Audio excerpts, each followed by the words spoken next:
Welcome in, guys, and happy Saturday. You can expect the same from yesterday as it being the case today in terms of it only being two sets. We had two yesterday, we only have two today, but I can guarantee you it'll be some awesome action. Paladins Pro Circuit coming right at you with Fawn and Kresnik. No gore today, but it's good to have you back, Kres. I always miss the miser when he's not here, Fawn. But Yep. I'm definitely Yeah, happy always, always. to be back up front, even if I am pulling double duty here on the weekends. I gotta say, it is kind of refreshing to be able to just be like, all right, I can breathe, I can put the right things on the screen, I can make my prayers kind of work out. But definitely happy for the games today. We have the first one starting up in Europe, as you guys probably just saw for the last 6 minutes. We have Celestial versus Yoinkers. Celestial, I'm trying to remember how their game went last week. I think I'm actually going to pull it up just to double check for myself. I feel like it went okay for them last week. Last week they played against Chromaspace. No, I actually mixed up. They got 3-0'd by Chromaspace last week. They did, but that's what I was mixing it up. They were able to make their game somewhat close. There were a couple of them that I remember that Celestial were playing where it was like, well, they're getting there, but they aren't quite, crossing that finish line. They're there. They can see it in the distance, but they can't quite cross it because they just end up past in the long run as the marathon is going on. But that's pretty much the only way I would describe that one. They were doing well, but it still wasn't enough for them to complete that set win. They were able to get some maps, make it close, make it 3-3, but they weren't able to quite capitalize on it, which hopefully they'll be able to do today. But it's a tall order to go against the first seed, and everyone in all regions, the first seeds have definitely been proving why they are the first seed. So they have a tall task ahead of them, is how I'll phrase that. And just trying to remember this, Yoinkers, they don't have a loss other than I think a forfeit it was initially. They had the one loss from earlier. I feel like it was that, or maybe I'm mixing up an upset. But either way, they haven't been losing. They have not been losing. Yoinkers, they're sitting on that 12-1 that they've been kind of resting on since the very beginning. And now Celestial, this is a big ask for them, I feel, with them playing against these teams that they have to here. Celestial, after losing to Chromaspace, which is a team that they're kind of fighting for seeding to get into these regional tournaments, now they have to win against Yoinkers to have a chance to make this happen. And the bans are going to be, I think, really important for this to kind of determine how things are going to be looking for it, and we can take a look at those now. I have the map bans here for the two different teams. We have Shattered Desert and Warder's Gate banned by Celestial, and Ice Mines and Splitstone Quarry banned by Yoinkers. Celestial being the team with the first pick. Jaguar Falls will be their choice for that, and we can head into picks and bans for map number 1 between these two. Celestial, again, I was going to say winning the coin flip, but I'm pretty sure it's not a coin flip anymore.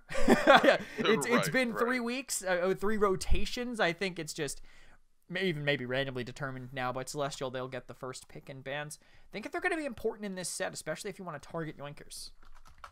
Yeah, and of course, Jag, a map that we saw banned out quite a bit yesterday. We'll be able to see it return to form here today. Rom, Koga, both out of the pool. Obviously, I assume that would be either they don't want them to get the Torvald Koga pick, or they may just not want them to have. They may want to take the Koga, they may want to take the Torvald, but they don't necessarily want to play Koga. Only time we'll be able to tell if that's the case. Rom, Koga's a target. Right. Of course, Koga is for a them target in particular. Right. Yeah, for Slopodopoulos out of them. Right. But also the big thing is also, I'm gonna pull up these stats while I talk here for a second. But Koga, I'm pretty sure, has like the highest win rate in the European PPC right now. It's kind of absurd actually, because this character kind of flew in out of nowhere effectively. As I pull these stats up to confirm that for you. Okay, the website is completely. Okay, we're good. We're good. I was hovering over a drop down and it was appearing on the other side of the window because I had the window at a really strange resolution. But just to pull up these stats here, win rate for European PPC, Koga and Barrick are tied at 67% for the highest win rate in the European PPC. So Barrick doing pretty well, and Maeve actually also tied. So 3 champions tied for 67, and only one of them being taken out in this ban phase.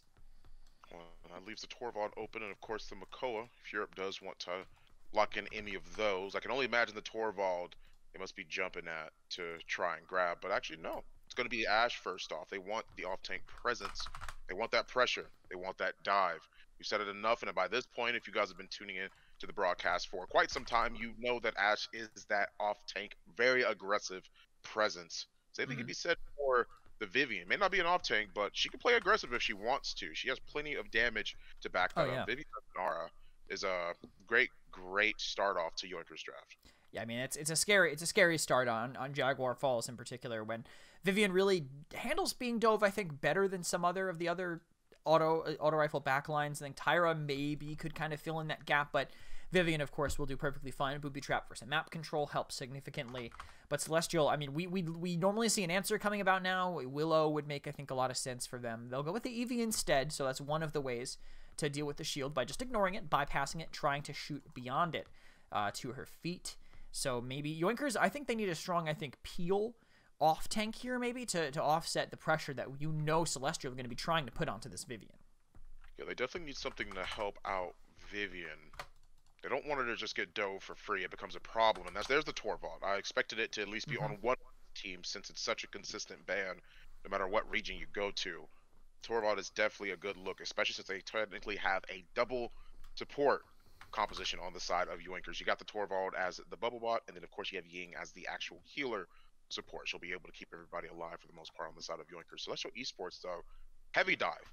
Heavy dive. They have to have something that stops them from getting into the back with Yoinkers, because I don't think a Torvald off tank is enough to make that work. So, Fawn, I have something typed in right now. I have the final pick for Celestial typed in. Okay.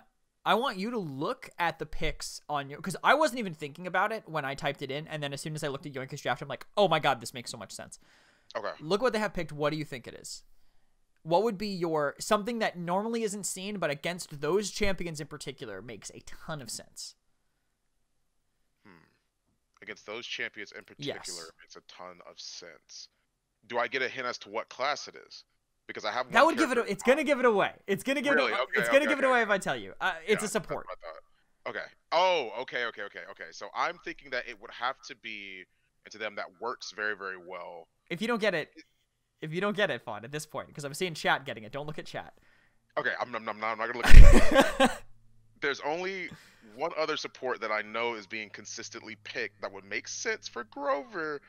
Would it be... You're buying so much time. No, it's Grok. Fine. It's Nora Torvald Ying, dude. Oh, that makes sense, yeah. Nora Torvald Ying. It is... I haven't seen it it's so long. I forgot that you bought yourself so much time just to say Damba.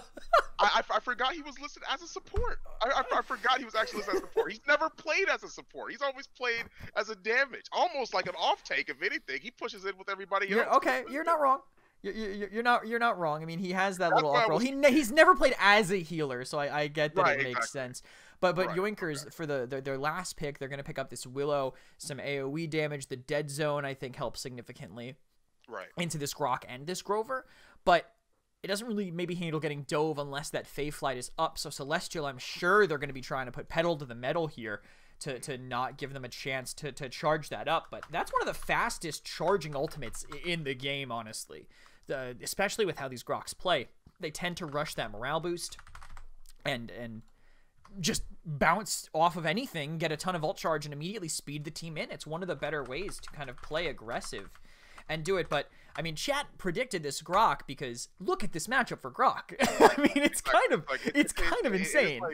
It is like the perfect matchup for Grok. I mean, the shot pulses bounce between pretty much everyone. None of them have any sort of mobility to get out of range of that. There's nothing that he really has to be concerned about. They're going to be grouped up. They're going to try and stay together as much as they can because they have to play around the Ying illusions, which also helps out his shot pulse. So yeah, it makes sense. I think Celestial have a very, very aggressive draft and a good one going for it. But it's a matter of how will Yoinkers take this in stride. It's going to be a little bit. It's going to be a little bit hard for them to sort of try and battle against that because of the Willows. It's the dead zone that I would be more concerned about, especially with a Grover on their side. We'll head into the game and we can find out that as well, how they decide to handle it exactly.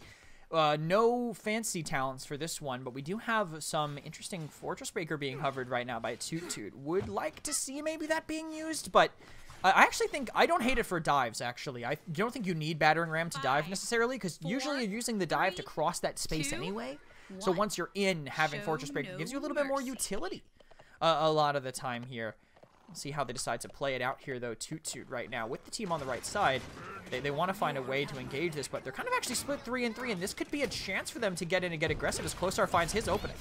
Well, He already wants to use the shoulder bash. Ash, of course, wants to get into the back line, put some pressure on him. There's already 3 that are looking at him, but they lose Closar on the side, but they did get what they came for. They got the DPS in the back. Same thing can be said for Good Lad as well. 57% for Yoinkers, though. They've been getting the kills, but nothing can be said for the percentage. That hasn't been found yet. Beautiful shock pulse is going to be able to kill Logi as he tries to escape. He can't flutter out of this situation. The butterfly's wings are clipped. That means that Selestial now have regained control. Not regained, but more so gained control over the objective as a whole at 27%. Fun. Imagine walking into a Grok draft in 2020. couldn't be me, but apparently could be Yoinkers as they got burnt down early by Slop. I'm not sure if this is going to really pause, and it looks like it will, but you saw what Slop was able to do in that first round. I mean, just shooting, right, just focusing the Inara on the point, and the Willow trying to run away just dies on accident. Oops, accidentally bounced on by the shock pulse and taken down from that. Plus, we'll take a look at his build during the freeze time, but there's still all the sustain that the Grok can have with it. The fact that they're moving as kind of a death ball with it means that those reset ultimates that they have with that Grok, with that Grover, are both going to be even more potent than they would have been otherwise.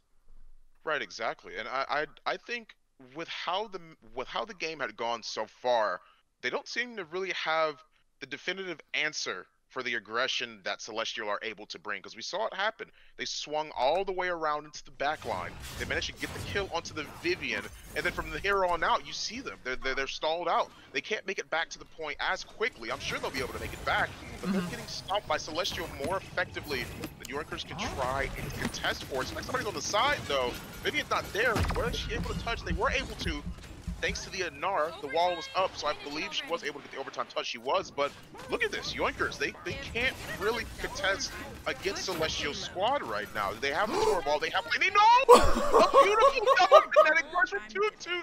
They weren't paying attention, and you deserve the emote at that point because you weren't watching your back, and because of that, you get sent right off the side into the abyss, and that means Celestial not only get the point, but they have the better positioning for it. Yeah, just brutal there near the very end, and definitely getting the stagger going. And hi, by the way, to the SSG guys in chat. I can't type to you because I'm also running production here, but definitely happy to see you two here watching the game with me. Is this space being taken by Selestial? It's quite a bit, and they have this big shield, and it's more effective than I thought it was going to be. Even if they lose Otev, they still got a lot of space to work off of.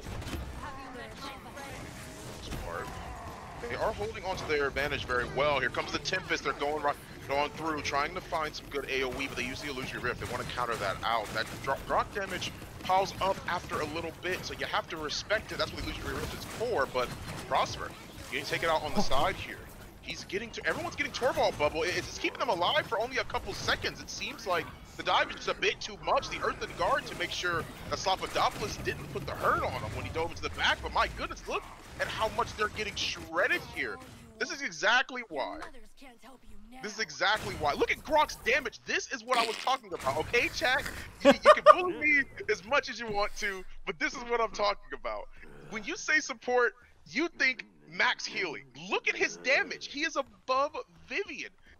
This is why he's played as a damage dealer. He's not really played as a support. Sure, he has the healing, but he can't really contest against somebody like Ying or Grover or Damba or any of the other healers. This is just a very, very aggressive draft from Selestial, and it's working out for Yoinkers. Also, now that I think about it, really tough here. Look at how Yoinkers have itemized. I'll even zoom in on that for you guys. They have almost no cauterize. Yes, they have Dead Zone, but also, unfortunately for them, Yoinkers has legs and can walk away from it unless it's really impactful. Right. But there's just not a lot of cauterize. They don't have it on their off tank. They don't have a consistent cauterize on Willow. So this fact that they're against double support with double reset ultimates, they really can't properly deal with it. And now they're getting pushed out by the Assert Dominance as well. You see the Assert Dominance gives the spite on the objective before Etsu off, but they're losing members on the side here. Anyone that may have been remaining is getting dealt with just like this. FRZO can't make it out. That's going to be all that she wrote for the supports, and for mostly the rest of the team of Yoinkers. These pushes here on the sides are making it so hard to fight back against Celestial's draft. Look at Grover.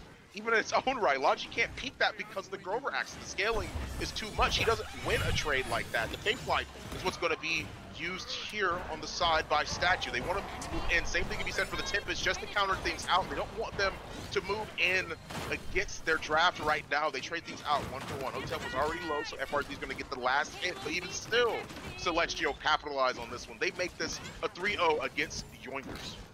And also, I want to say, I don't know how comfortable Logi is on this Willow, because without buying Cauterize against this comp, you really need to be smart about where you throw that dead zone, but he threw it on a Xin that had all his cooldowns up. I mean, right. he can billow and just get healed in the dead zone at that point. There's really no other way to stop it, so I think they need to be more consistent about where they throw it, if they can get it on the healer or not, but trying to keep up the pressure, but they just can't make it through Prosper, and now they have an Elusive Rift to back him up as well. Yeah, this is what they want to use to push forward, and you see it right now as everyone on Yoinkers is starting to gain space over Celestial 2-2.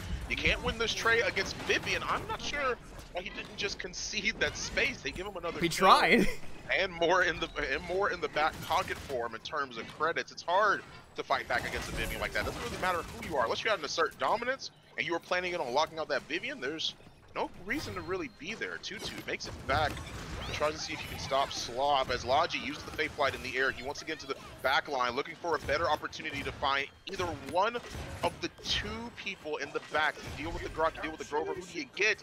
Doesn't seem like it's going to be worth anything, though. All they did was move forward. They walked out of the way, and they got Prosper. Now Logi's all the way in the back and away from his team, and look at what's happening on the front line here. Logi's trying to get the kills. He's trying to deal with the members that are slowly moving away from him, but he's so far in the back, he can't make it in without getting super staggered. But Glosar going down, that might make it easier, but they traded out for Prosper almost instantly.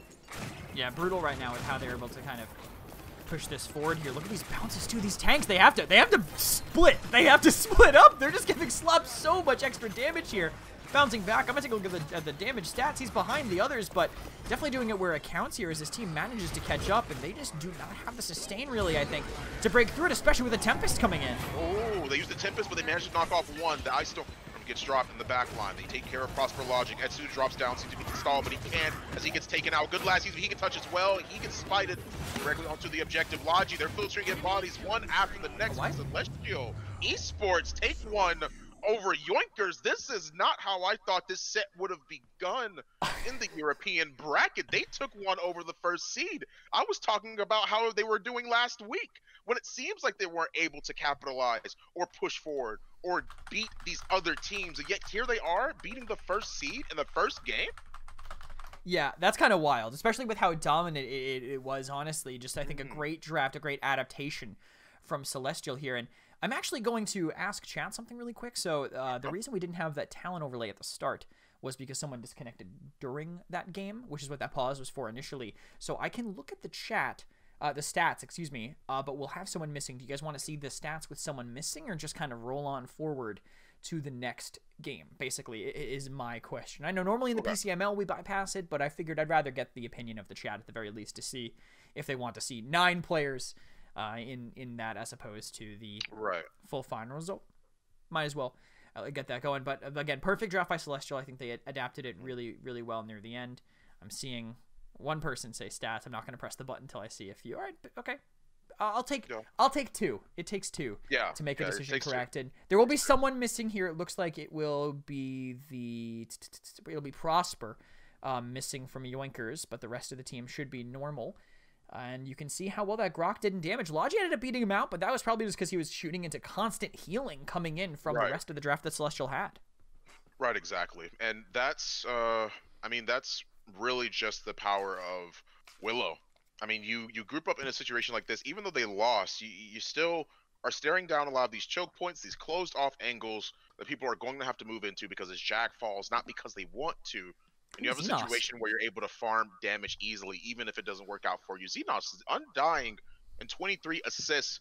Logi with the 7 deaths as well. That's not typically what I would expect to see, but Willow has vertical mobility, but it's not like she's having it every time. That's why she built the morale boost. She just wanted to be up in the sky. They knew that the verticality would mean a lot against them, and that's why they wanted to have the Fate Fly as much as possible. But even still, she spends more time on the ground than she does in the air a lot of the time, even if she has that mobility. It's just unfortunate to see that happen, especially with a draft like that. They just were better prepared, is what I would say. I really think it just worked out way better for them, having that grok, having the overall aggression, and using the Tempest in a way that we don't typically see. Typically, we would see, if it was on Bright Marsh, it would be the Furia and the grok. Not always, but sometimes we would see that, and they would use the Tempest to go off of the back of the Inflame. Here, they use the Tempest to stay on point. What happened when Yoinkers was trying to make it back to the objective? Grok just Tempested, and they couldn't touch because they had too many people that were scattered. They all had to go in at once. That would have given them the AoE they wanted, and congratulations to Celestial, man. They played that well. I really can't complain about how they played that. It was awesome to watch. They gotta keep pushing it though. I mean, some people have taken maps off of Yoinkers before, but actually finishing a set is a whole another matter if they want to give themselves a chance to play in these regional tournaments. Yoinkers and Celestial. Yoinkers, it'll go back to their pick now, so that being Celestial's map. So maybe they're just a Jag team. Who knows? We'll find out as we move into Stone Keep. This being map number 2 of the set, Yoinkers' choice here, and we'll see what they change. I'm assuming they're not going to run face first into a grok again, but it's also not a character that you really need to worry about banning. Yeah, not something I would be too concerned about either, especially since they rather focus on the Genos instead, which makes sense. Genos and Corvus were out of the mix last game, and I can imagine some of the same this go around on Stone Keep. Rom, just too much of a trouble. They want to get rid of him. They don't want to keep him, you know, of course, in the game. And you got to ban him more. You got to ban him more with Atlas banned. Also, of course, I think is a big part of it because Atlas is so good against Rom and Ruckus that now that Atlas is competitively banned at a baseline, you need to get rid of Rom. If you don't have a better, if your plan for dealing with it before was pick Atlas, you got to have a different plan, and that's usually going to involve the ban column. Right, exactly. And it seems like 4th ban is getting in here, but they get rid of the Ruckus. Genos, Ruckus, Rom, Corvus. Yeah, I agree. Get rid of both the pocket picks, and of course, get rid of the off tanks that give people a lot of trouble no matter who you are. Grover is going to be picked up on the side of Yoinkers, though. Very first pick, and seems to have worked out for Celestial last time. I can imagine with him being such a consistent pick and his damage scaling on his axes now with deployables and shields, makes it a lot better as well. Makes it hard to play into. And we didn't even talk about that, actually. That Ying was definitely getting her illusion shattered, too, because of Grover as well. I wasn't even considering that. It just overall was just a bad match for them last game. I didn't even think about that until I just mentioned it. Yeah, I mean, it's definitely not an easy matchup for the Ying. The illusions are breaking. But honestly, as Ying, if you're just on top of things, your illusions breaking isn't really that big of a deal. As long as he went in there with a Spring Bloom build, he was fine. His illusions will come back so fast as it is. It's just the real problem there. The problem in that game wasn't their healing. It was the enemy team's healing and their lack of ways to deal with it beyond the dead zone and other things in that direction. So Yoinkers, I like the tank draft that they have here in Aramakoa. I'm not unhappy with it, I think, for them. I think they might be walking into Grok a little bit again, but of course, it's a lot harder, I think, to play him on this map on Stone Keep when verticality can be as important as it is in Celestial now. I'm a little scared of their draft, I think. Very aggressive. The only maybe odd person out now is the Vivian, but Yoinkers don't really have an aggressive other lane of things to get onto them, right? That Vivian gonna have just maybe a Makoa diving them, and that hook has to find a way between the shield and her knees. Well, that Zen is open, though. And it wasn't into the ban column now, so that could be something to get into the backline of deal potentially with that Vivian. But they're actually going to go with another backline. They're going to go with Victor here into the Eevee. That could work out potentially, but really, Victor, Kinessa, okay. I mean, I can understand that because of the fact that they have such a strong front line, and they have Grover. There's never going to be a time where they aren't grouped up. So that means that whoever Eevee dives onto is going to have to be, she's going to have to fight her way out of like 3 or 4 people, considering the fact they have a Grover. So, I can see it potentially working. I'm just a little bit more concerned about the Vivian just free farming those Makoa and Anara without any sort of contesting, especially with some of the angles you can play on Stone Keep. All right, fun. I have another test for you. Okay. We're back. We're back to it. Back into school. All right. So I wish I had a chalkboard behind me or something. So, looking at these tanks, the last pick is a flanker. Who do you think it is? Okay. Is it Zen? No. It's actually not Zen, really. I would have thought the guillotine would have been enough to deal with them. Old 2019 meta, if you see a Nora and Makoa, there was a flanker that you used to pick specifically as a counter pick here. Oh my gosh, and I remember this too. And you know who it is. I do. It was an SSG. It was an SSG pick. Yes, we did it sometimes. Yes, it was my tongue. Oh my gosh, I don't remember. There's not a lot of flankers in the game, Fawn. There hasn't been a new one since like 2019. Is it? Oh wait. Is it Sky? Yes, it's Sky. Nice. Okay. There you go. Yeah. It's Sky. There it was. I knew it. I was trying to remember. I was trying to remember. It was on the tip of my tongue. Is it Sky? Yeah, it's Sky. You know, Sky will be the last pick here to supplement the healing a little bit when there's not really a Willow or anything to counter the Cauterize a little bit. But I think Sky into Makoa and Nara in particular is a solid matchup. You have that percentage health that they can really tear through. My biggest issue here is going to be, as Sadak puts Sky PogChamp in chat, he knows what it can do. But Sky can still, even without debilitate, still melt tanks. With that extra sustain, the speed for your team, you can get even more aggressive, and that might make things a little bit harder for that Victor and that Kinessa. But we can't ignore the fact that Yoinkers have a crazy poke composition right now. I mean, if they manage to control high ground, they're standing up there with a Grover, a Victor, a Kinessa, a Makoa with a half shell and a different choke point. It is just a ridiculous, I think, lineup from them on the high ground. And before I throw it back to you as we start to load up the game on my end, I want to point out, someone in chat says, is BK played anymore? Teams are kind of been avoiding him lately just because maybe the server is a little bit harder to play on because we've had, you know, some minor issues lately. So obviously you don't want to be like, I'm going to play BK this game and then get onto a server where you have 100 ping and you're like, my team is now playing 4v5. Excellent. So teams tend to avoid that as I get us ready to go into game.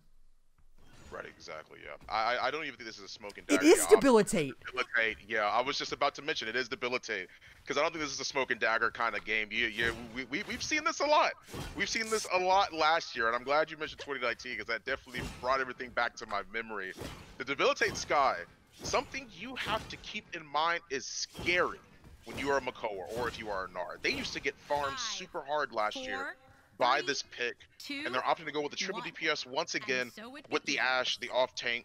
They say they just forgo the point and they worry about the fights on the sides here. This is how they'll work things out this time around. He misses the cripple axe up in the top here as Logi gets forced out, and he does make it out, but Ashe, she's hungry. She's looking for blood, if anything. She's all the way in the back, pushing him away. But I would be careful. If he doesn't get this kill, he has some unwelcome customers that are on the way. True Grit. So low. Sad. True Grit is enough to heal him, but he does make it.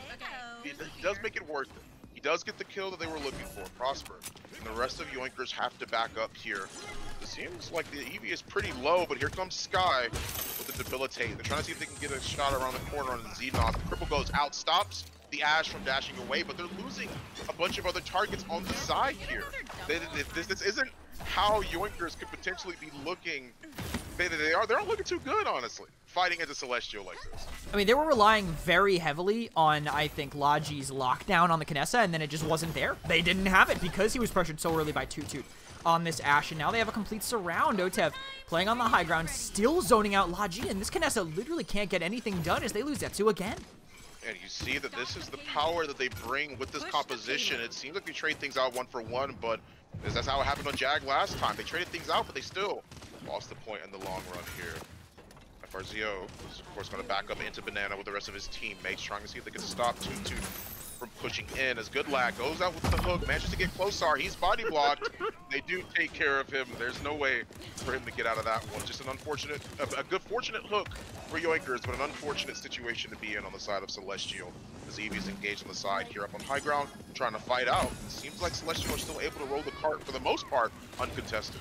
Yeah, they don't want to break through these choke points. Again, we said it before, they have a poke comp. They don't want to give up this ground that they have, and now, only now that they have a pick, will Etsu get aggressive and take a little bit more space as Toot now gets dangerously low. These roots and different things can set up as the knockback sends Closar flying into them. Seems like for the most part, there's a minute 35 still up and on the clock.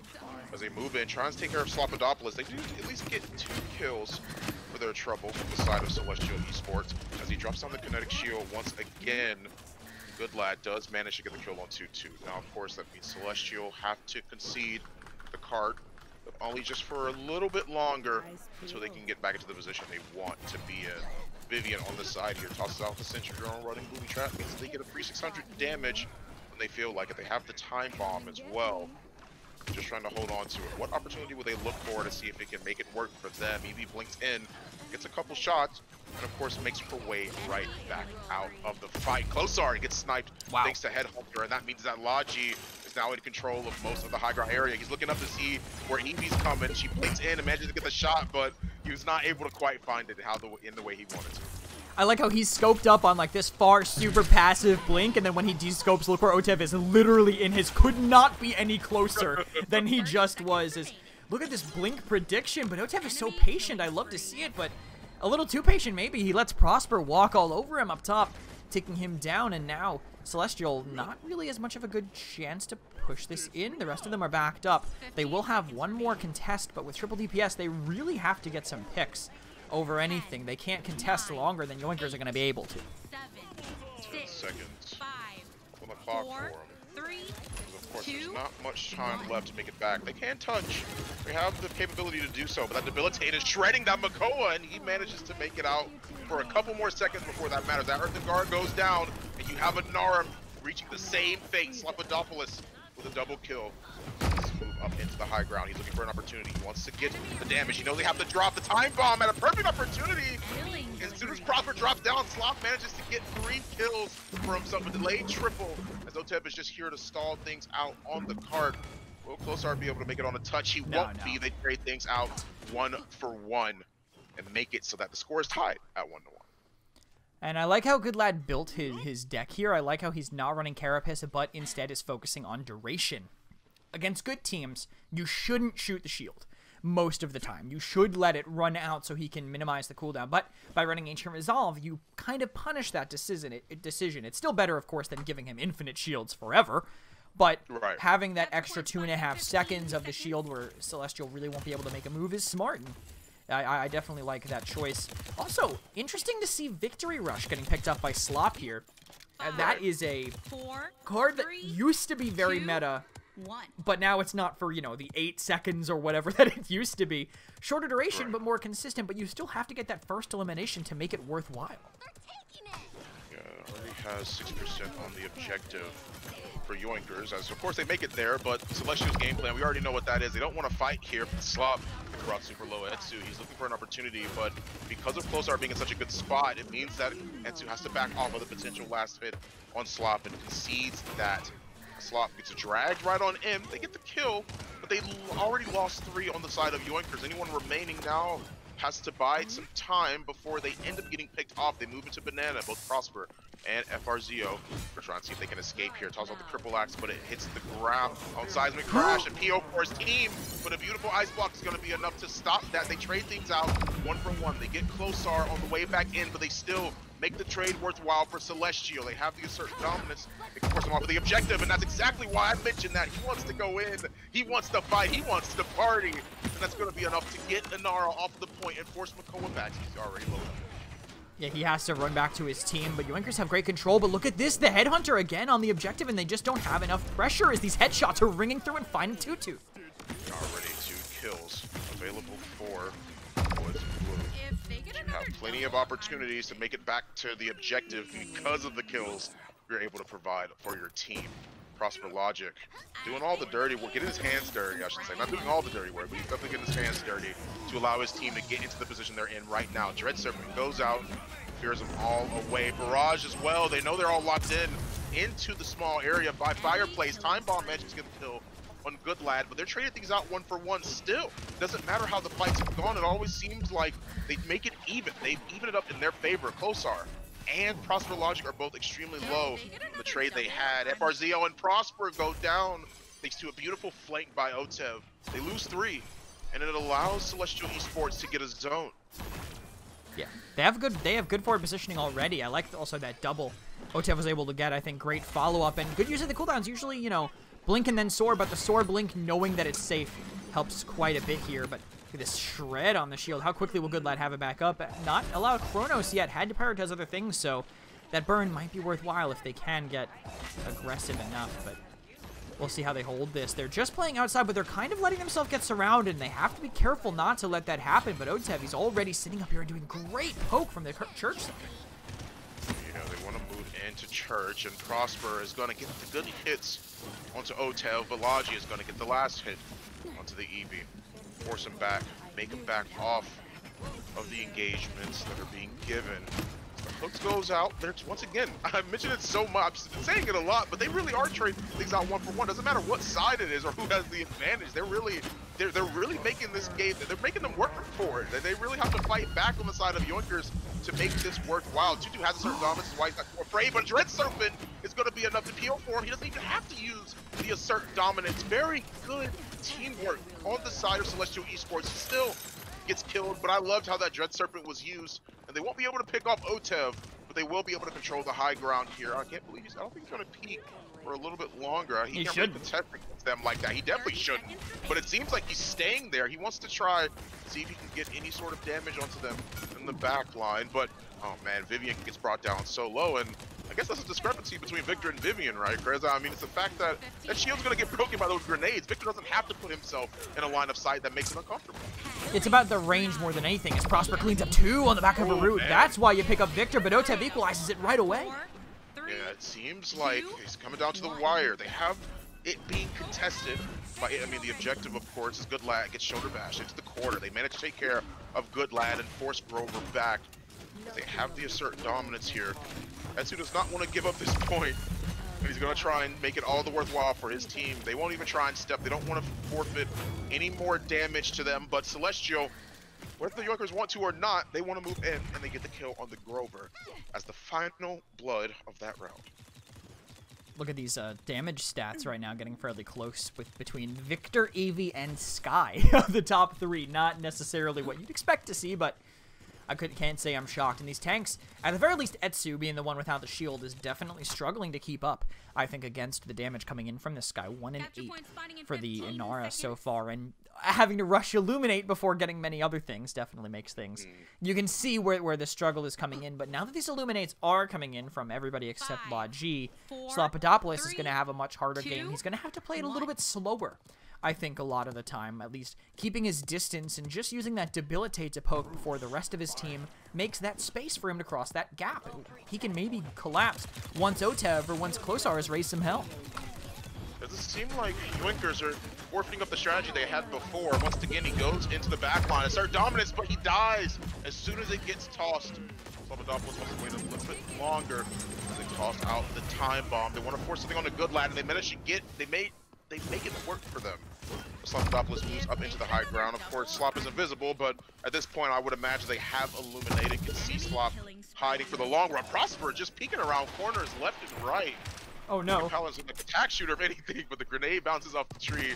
It's going to give him a little bit of damage, but he's holding this pretty much by himself. No one's really up with him, but he doesn't really care too much about that. Doesn't know Vivian's coming around the side though to get up into a good angle, but I can't imagine Vivian wants to stay here. He misses the hook, which makes it a little bit good. It makes it a little bit better for him on the side of Celestial Esports. But even still, they use the Dread Serpent. They want to force things here. They use the Whirlwind first, see what they can do. Hook gets brought in on the side of Klosar. Celestial don't capture it, as that is a bug. Yoinkers are going to be the one that actually capture it. Yeah, Yoinkers. It was just about the timing of the overtimes, and Yoinkers managed to make it work, but there's 2 kills traded out by the end. Otev is still behind, causing a little bit of chaos as they want to push out. Great game from Otev here so far.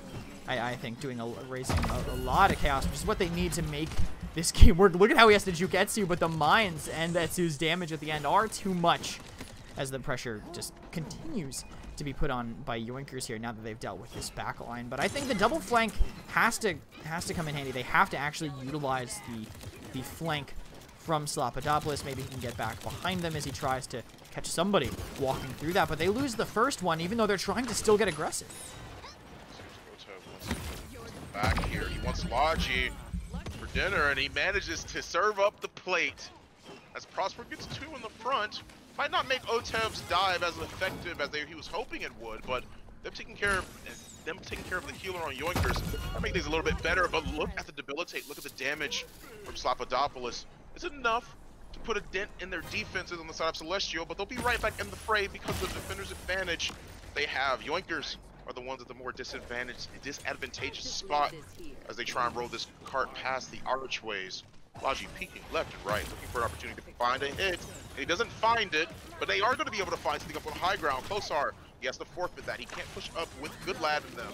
But Etsu's rolling on the cart the whole time. Uses the Earthen Guard. He'll be able to make it in for the most part. Slop goes down as Tutu gets a beautiful assert dominance up on high ground. He gets one. Doesn't quite find Good Lad, but it's going to be enough to make it work. Yeah, he manages to get a pick off of that and at least stall that upward attack. But during that, again, you mentioned it, Etsu literally just stayed on the cart and pushed it in with almost no congestion, and they had to rotate Closar back from high ground just to stop that cart. I'm sure the Damba would have eventually rotated over, but definitely didn't want to take that risk, was Closar. But high ground being controlled by these DPS, and this is why triple DPS can really struggle on this map. Prosper's not ready for this, but all three of them are up there, and they use the Whirlwind to counter. He ate that entire Ice Storm thanks to the Whirlwind from Grover. It's enough to make it work for him. They use the Seismic Crash, trying to see if they can stop anyone, but it seems like it's working out more and more for Celestial as things trade out 1-for-1. They have more DPS, means that they'll have a harder time trying to contest this against the side of Yoinkers, or it seems like they're losing more and more on the side of Celestial, but even still, they turn things around. They get a triple kill for Oteb. They get one for Slop. Looking a little bit more questionable as the round went on, but towards the tail end of that, Celestial were able to capitalize on the mispositioning and the overall mistakes that Yoinkers made. The flanks from Celestial just literally wiping the entire team. 3 for Otev, 2 for Slopodopolis as it went on, and they're leading us into a very important mid fight, I think, here. And even though I pulled the items up, I'll do the items as we roll out. I want to go back to these KDs because look how these DPS are doing on the side of Yoinkers. Right. I mean, 21 and 8 from Prosper, 12 and 5. I mean, a combined, 33 and 13 between them. I think a fantastic game from them so far. But Celestial are just holding strong. It's just hard to break through these defenses as they get a little bit closer. We'll see how Yoinkers decide to play this final mid, and they're going in a hard flank all the way around. It worked last time, but straight up death ball from Celestial till they find an opening, and they don't have the assert dominance to make an opening happen. Looking left and right, they can. It seems like Celestial Esports have taken control over Keep for like the third time this game. They're making it work for them though, as they still maintain control over Keep as a whole. They want to move to the back line, and they actually managed to get Grover off of a beautiful long-range shot from Otev. It's gonna mean pretty much a very, very bad look for Yoinkers as they're trying to close this round out. This is definitely not the time where you don't want to maintain control over the mid. It's 3-3. It's going to be hard for people to make it back. Otep wants to try and prevent them from getting back to the objective.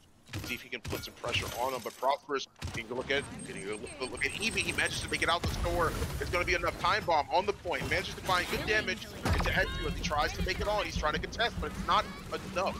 McCullough is the next one to step up in line. He used the Ancient Rage and forces things away from him. Tutu moving in the back, looks for Prosper, and that's going to be enough. That size crash is going to be the Dread Serpent that comes through and manages to fear away Good Lad. Things are going awry for Yoinkers. They're losing member after member, but they've made it back to the point, and they're able to make this contest work for them. Triple Axe goes out, manages to stun Tutu, but Barrage comes through, manages to lower Ash, but even still, they got rid of another point take. They get rid of the healer next. Good Lad, he's hiding around the corner, but they know where he is. They're sharks in the water. They smell the blood as Celestial Esports take this 2-0 over Yoinkers. And Yoinkers just could not rotate inside. You saw what they were doing. They literally had everybody just sitting inside Keep, and every member of Yoinkers just standing outside like, someone else do it.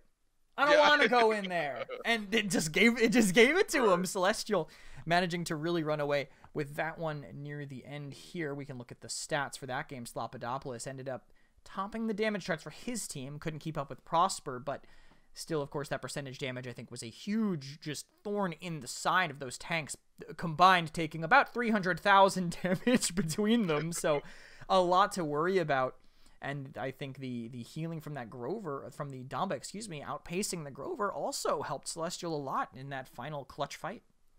Yeah, no, 118,000 is what you want to see from the Sky, but it's a blast from the past, if anything, to see the Sky be brought up once again in a situation we've literally come full circle. Like it's Makoa Torvald back in the ban columns again. We're seeing the Grover everywhere. We're seeing how prominent Nara has been this entire phase. Like it's almost, we literally come full circle, Chris. I mean, at this time last year, we were we were looking over all of these matches, and during Worlds and everything, we were seeing this Makoa, this Torvald all over the place, and Sky being the counter. I can only imagine this year must look like last year if she's pulling out that many damage numbers. But obviously, congratulations to Celestial for being able to take that second game over Yoinkers. Of course, they still have one more to see if they can win that bout against the #1 seeded team. I'm interested to see what map they're going to go for here, because obviously this is Yoinkers' pick in terms of map picks. So I don't know where they could possibly go. It might be Ascension, honestly, if it wasn't already banned. Well, I do know what it is because I'm actually just typing it in as we speak, and it's going to be Fish Market. So Fish is going to be where they want to go. Not too surprising considering they just drafted a pokey composition and their sniper and their Victor just absolutely owned that last game, even if it ended up losing. They ended up losing in the very end of it. That was because of inside control that Celestial managed to have, and hey, can't do that on Fish Market. So we'll see how things change here. Yoinkers still kind of maintaining the first pick here. And hey, we don't like you, Otev. We're going to ban your Eevee. It was too much of a problem for them. Even though they managed to kind of skyrocket their KDs as the game went on, they just don't want to deal with Otev being so unstoppable on that Eevee again. Yeah, he's definitely been opening up a lot of space for his team. I mean, we saw it when he was fighting in Keep against Prosper and against FRZO. They didn't know he was behind him.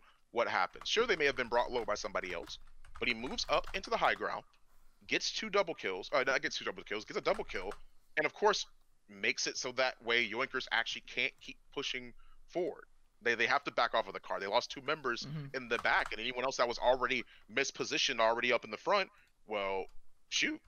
now it doesn't really matter because they lost a couple members. But Eevee, Koga, wow, okay, so the Genos, the Corvus, the Makoa, the whole 9 yards. Everyone's pretty much open. They banned Ruckus last time, not necessarily a ban this time, and we've seen him on Fish Market before. Shout out obviously to Rubu from last year for bringing that out consistently.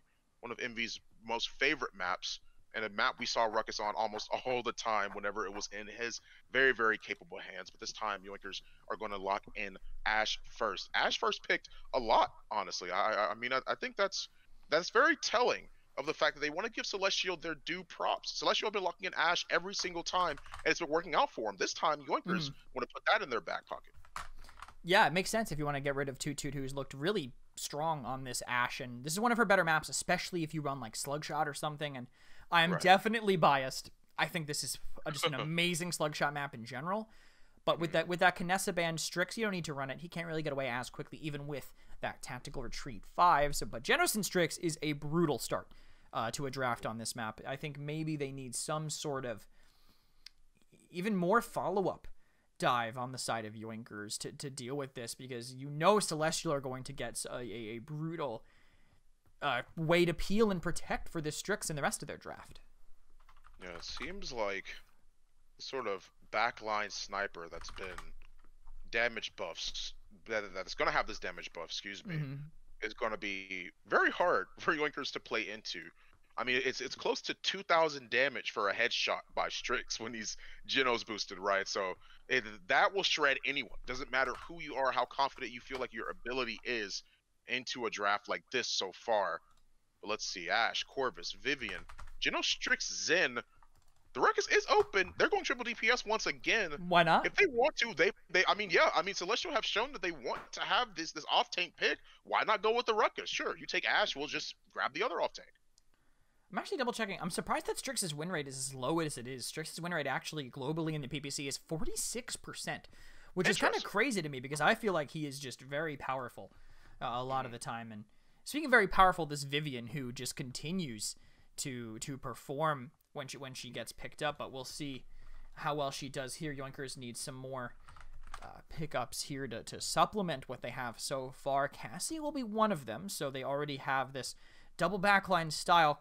I don't know if I love Cassie into the Strix Zin Mave. Honestly, maybe I'm thinking Leon instead because you have the Corvus and all your abilities boost it. But Cassie, when are you going to pick Cassie and be like, lost us the game?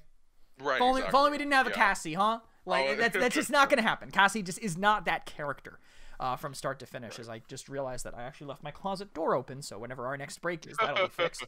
And one last pick here for Yoinkers, and it's going to be Androxus. So they have a flanker, poke hybrid. They are going to go triple DPS. I think it makes a lot of sense for this map. And you know what also makes a lot of sense on this map, Vaughn? You said it before. What? Oh, Ruckus? Ruckus. Having Ruckus for Celestial. Now, I was talking about how they were going to protect that Strix, but no, they're not. No, they don't care. He's on an island. He's on his own. Xin, Maeve, and Ruckus are going to be the ones really having fun on this map. Right. Yeah. And Ruckus makes it a lot. It adheres to Celestial's game plan a lot more effectively since they loved to lock in that Ashe first. You have the Ruckus. You have the Genos buff. I think this is something that is very, very, very dangerous to deal with. I think that is very dangerous in the hands of Celestial, and they've shown that they can play this comp very, very well. And yet here it is, a situation where they have triple DPS again and an off tank to boot. Strix might even be moving in with them. I mean, shoot. I mean, why not? People take exactly. I mean, people take Nocturnal. That's the talent most people take on Strix nowadays. So it allows him to be a little bit more aggressive if he wants to. I can't imagine Celestial wouldn't want to do that. Well, we'll find out what they're going to do exactly as we head into the game here on Fish Market. And Yomi going to be the choice here. I guess it makes sense against triple DPS. You just want ways to win the trade a little bit better. And just as a note, this screen in particular does not change. I think the one on the PPC main broadcast changes, but this is actually just pulled from the final stats of the game, I guess. So it actually has the final talent. So no tricks here. It'll definitely be Yomi, definitely be Booby Trap. And I'm definitely surprised to see Battering Ram. I feel like there's having a Genos on the other team makes Battering Ram a little bit less desirable because you can just get your dash gripped and countered, and the DR doesn't end up helping you really as much as it would otherwise. Seems like right now, Cassie is playing up on the side here, but Prosper wants the smoke against Closar. He's on the side here, one-on-one against the Zen. Strix finds the shot, lowers Prosper logic enough to where he is concerned and won't pick that same angle. They bring Ruckus low, and they start things off with a one-for-one trade. Prosper notices that they're low enough, and obviously the communication is going to inform him that Closar is low. He comes around, makes it the nether step, and he's going to get that finishing kill. Pounces up into the air, looks for Logi, won't find the daggers, so he's going to have to back off for now. Just play a little bit more passively on this Maeve. Yeah, definitely can't really commit too hard here, but Yoinkers can't really cap either. Neither of these teams really are going to feel like capping. I feel like this is going to be a long mid-fight. Anytime we rotate back to this middle point, sad mode. Closar making it just down. Can't make it in, and Prosper wins that duel easily, putting Yoinkers in another good position. He's been winning a lot of these trades here. However, he gets a little bit too overzealous with the slot, but there's not really a situation where he can escape where he doesn't have his nether step. So I agree. Let's go ahead and go in 1980. On the headshot. That's what I mean. Almost 2,000 damage, and if I were Etsu, I would have done the same thing. I would have shoulder bashed right out of there. It's not an angle you want to keep holding against a Genos boosted Strix, especially not against a menace like Slop. It's too strong. You don't want to peek for too long. Kinetic shield gets dropped down. Logi finds the kill into the backline. They're looking at Etsu. We got a couple other members as well. Prosper floating down, manages to 1v1 2-2 the backline here as he hasn't grouped up. There's no Hexafire. There's nothing he can really get off of that, especially his health bar being so low. But Closar, Otep, they'll gladly take the fight here as he manages to whirlwind out and escape as Otep gets the last hit, but Logi trades him up. Now it's all on Etsu really to make it back to this objective, and I was going to say maybe he'll use the Assert Dominance because I saw the high numbers on the ult charge, but realized he has just about nothing. He's got no poke. Maybe if he runs Slug Shot, he could have gotten more confirmable damage, but he has literally no way to do any. He'll try to make it in, but a block by 2-2 flawless from him, and Celestial steal it away because of it. Celestial Esports are gonna be taking the first point on Fish Market. A double kill already as they get the kill on the side thanks to Closar, but beautiful daggers from Otep. The Midnight, this is what they want. The clock has struck midnight here. Etsu moves all the way back up onto high ground, drops down, Shoulder Bash is out. But 2-2, he wants all the smoke. He's moving in there, finds Good Lad, finds Etsu. They're at least able to take care of the Ruckus, but it's not enough to make Celestial double take on the cart here. They're going to keep rolling that one forward. They don't feel pressured enough off of losing 2-2 to stop rolling it in, as they're at least trying to stop him from doing that. Yoinkers are going to try and fight as best they can, but that Void Grip, you got a triple DPS comp boosted by a Genos. You're going to get deleted if that Void Grip goes off and you don't have any sort of way to get out. Yeah, of course, when you're getting pulled in front of everybody, it works for this. Look at this dive! Back to the flashbang, too, and 2 immediately fall. Yeah, it seems like they're holding their ground very well. Prosper seems to be the only one that's getting a lot of kills out of this engagement. Void Grip on Etsu, shoulder bash is out. 1505 on the headshot. Closar is in a good enough spot to keep him in their spawn. Celestial make this a 2-0 on Fish Market so far. Already 2 ultimates in their back pocket that are very powerful ultimates. Some very ultimates I would be very, very scared of if I was on the side of Yoinkers. But they have Entropic Breach. They've got Scout. They'll know if Celestial are up for some fishy business. Okay, I'm so glad that that's the way you pivoted with that. I thought you were going to be like, they got the counters. I was like, fun. No. Entropic Breach and Scout. I'm not saying, like, guys, we're good. We're going to do, like, 20 damage to them. We're going to see them coming to kill us. We are so set. No, I mean, Scout is definitely the priority, but I am kicking myself over using that Assert Dominance off of the cart as well. I mean, Etsu went to use it, ended up off of the cart. The cart just kept rolling because it happened during a dive, and then they even gripped him just off of the cart, so he had to shoulder bash to make it in. It was just a disaster, basically, for Etsu in that round. They have to hope they get something a little bit better, and a Death Ball might be their game plan here, even as they get themselves surrounded by Tutu. Tutu's going around. He used the Hexifier. I don't agree with the Hexifier spot. Neither did he. But they do actually get the kill onto Corvus. They try and get the ultimate. The spite isn't enough. Will Tutu get another kill on the way out? He will not. And Yoinkers will gladly take that one by storm. Prosper Lodge trying to do what he can. He has the accursed arm available. 1980, man. Great year. 20 more damage. 20 more damage. And honestly, that is a one tap. I'm glad it is not exactly 2,000. It's definitely very, very scary to deal with. The Trump usually gives himself some DR, people try and escape, but it's not enough. It's not going to be enough when you're dealing with a cat burglar Maeve to move to the back line. That's a full-on ace on the side of Celestial Esports. They now are in plenty control of keeping Yoinkers from making it back. They have plenty of ways to dismount them, plenty of ways to get them off of that objective. Get them off of those mounts. 72% for Celestial, and yeah, I don't think there's any way, Kresnik, honestly, that they can really make it back to touch. I think they just capture another one on the side of Celestial. For sure, not without Assert Dominance at least. And someone in chat mentioned it, and it just made me think, fine, Vivian really is just a curse on Fish Market. It's like ever since Navi played it in Worlds in 2018, it has really been a absolute curse on this map, and it seems like it's not changing today. Even with this dive from Tutu, can't make it in all the way, but these flankers just can't finish these last kills. Closar wants to move out of the way. Prosper Logic manages to get one no-tip. Slapodopolis, they're able to at least get the kills on the side here. Prosper is there. He's the reversal, but he gets killed.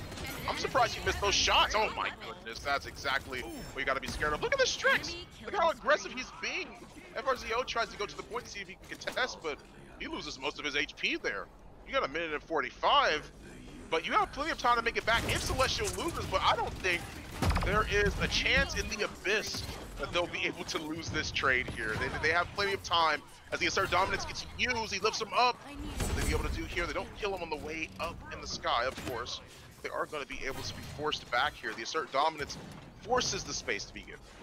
Yeah, they let the Ashe land it just because, hey, now if we win this next fight with our time and space, our Hexifier and our Spite, then it'll be a little bit easier without having that delay for sure. As they force them back, they don't have really a clear opening yet, but Tutu, now he's going, they're going to have to send someone to match him because they can't let him have that kind of play around the side, but they get Prosper with the first ult. Oh, and it seems like this is how they'll be returning back to the objective in a very, very strong way. Spike on the sides here. Good lad finds the kill on Closar, but they've already lost 3 members. Scratch that, 4 Vivians. The only one remaining doesn't know where the Maeve is coming, and Celestial make that one a 3-0 over Yoinkers. My goodness. That's what you love to see. Yeah, I mean, we walked into this game expecting a 3-0, right, Fawn? I mean, it's exactly what we expected. There was a 3-0. Yeah, it was, yeah. One of the teams 3-0'd the other. And it just so happens that there was Celestial that made it work. That dive comp on Fish Market was fantastically executed in Yoinkers. Absolutely reeling, I think, from that one. They really never looked like they had an answer to Celestial, who, by the way, got 3-0'd by Chromospace last week, just in case anybody forgot. And I'm double checking here. It was a 4-1, 4-0, 4-0 that Chroma Space just did to Celestial last week. And now here they are. I believe, let me double check that. I think they might have just, it was a 4-0, 4-0, 4-3. Sorry, just a little bit closer than that, but a complete turnaround by Celestial, who had 2 members go undying the entire length of that fish market. I want to mention something. Strix did 77,000 damage when most people hadn't even broken 50,000. This is why Genos is so 40,000, by the way. Strix was the only one over 40. Right. That's a great point to make. It is the fact that this is why Genos is scary. This is why he is always banned. Corvus, great healer. Don't get me wrong. He's a perfect pocket pick to be able to have on your team. He keeps a lot of people alive, but it's hard to argue. I mean, Strix is doing 1980 if he hits a headshot by accident. You can't complain that that's good damage, right? You can't complain that that's exactly what you want, not only from your performance of a backliner like the Strix, but it's just hard for Yoinkers to stand where they need to. When you have a Strix staring down the barrel of that scope, when you have to deal with Oteb on the Maeve on the side, you have to deal with the Midnight, you have to deal with a bunch of different things that were just drafted better and are then amplified by the damage that Genos is overall able to bring. It's just scary. It's just hard to play into that. Yeah, I agree. It's definitely very difficult to overcome the Genos boost, but your team has to play it perfect. I think, from what I can tell right now, I think maps like this are leaning a little heavier Genos, and maps like Jag, I was going to say maps like Bright, feels bad, no Bright Marsh, feels bad, tend to lean a little bit more towards Corvus when that sustain, or Grover even, when that sustain and that CC just a little bit more important. Europe, actually, I forgot to do this. Good thing I remembered before I threw us to a break. Europe being all said and done for this week means we can look at the standings. Yoinkers 12-2. Not moving from their spot, obviously, but definitely a mark on the record that they've been able to maintain up to this point. Clown Fiesta 11-3 right behind them. Definitely the 2 for sure. First and second seed. And there is a war fun happening between 3rd, 4th, and 5th seed.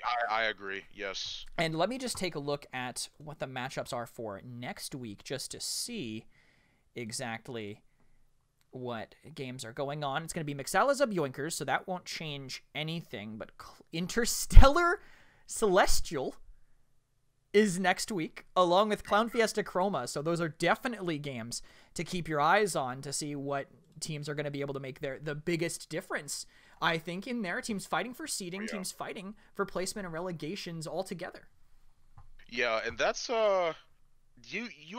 you are biting your nails down to nothing if you are those teams. I already do that. I'm going to be on my bones. Same, exactly.